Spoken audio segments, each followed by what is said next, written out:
That's what we'd like to move to in that next level, an MOU that tells you what our responsibilities are, and it clearly indicates what the city's responsibilities are. So I think if we have that and we move those into tight agreements, we can achieve what you want.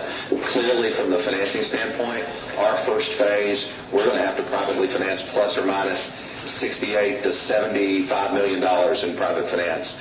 And with that private finance pledge, the things that you're going to see in a moment, these are important to our lenders and our equity people to understand that they're in place with the city. So that's kind of our step. But the simultaneous opening of both the mall and the parking, that is a critical element to any of our financing.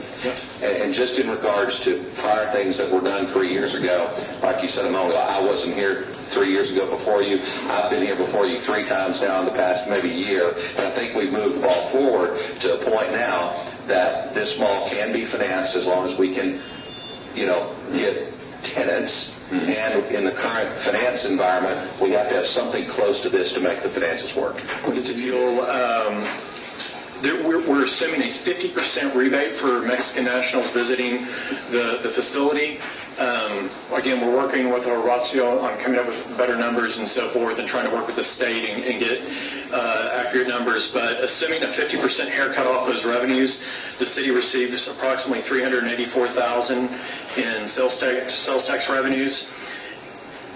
The landowner would like to receive 50% of the sales tax in a share with the city, and then a 75% on the ad valorem increase for approximately 20 years. If you look in the far right-hand column, it's the total revenues that the city will receive after any kind of 380 agreement, and that's approximately $7 million. And this does not include Phase 2. This is strictly Phase 1, which is why earlier I had said that we were focusing in on Phase 1, and all the revenues that we've been projecting on this is focused in on Phase 1.